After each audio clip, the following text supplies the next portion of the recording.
Breaking news at this moment, the eyes of the nation are on Ferguson, Missouri. You are looking live at protesters already gathering in the streets. The announcement of the grand jury's decision, the Micheal Brown shooting, is expected shortly at 9 p.m. Eastern, and we have live team coverage. Fox Griff Jenkins and Garrett Tenney are on the streets of Ferguson. We start with Garrett. Garrett.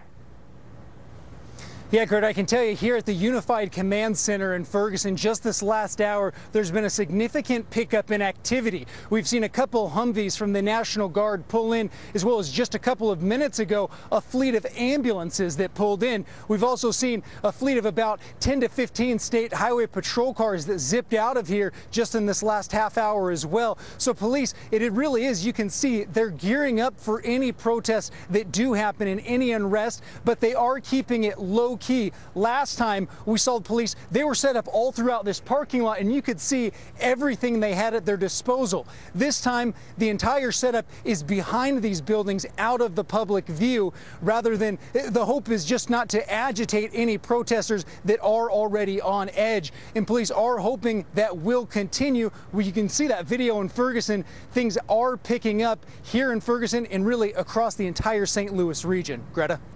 Garrett, thank you. And just a note, there's a big difference to our viewers between peaceful protest and riot. Two very different things. Garrett, thank you. And now let's go back to Griff Jenkins. He's also live in Ferguson. Griff.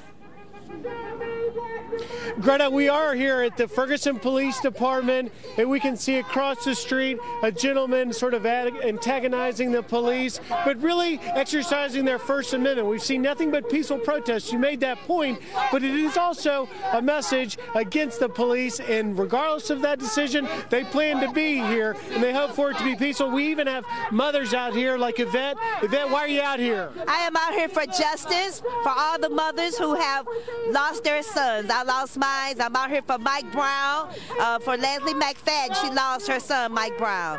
And so, as you see the folks out here, this has been going on for more than 3 months, waiting for this decision. And now the groups are gathering. We'll take you down and give you just a sampling of it. Some of the protesters we saw earlier started to march on their own.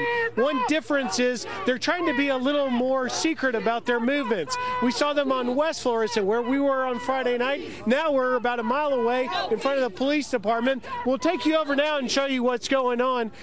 You can see this protester wanting to get not only his voice heard, but also to confront the police. This is about standing up to what they believe is an unjust police department. And with just about an hour to go before that decision is made known public, these tensions are going to rise even more. Greta, here at the police department in Ferguson.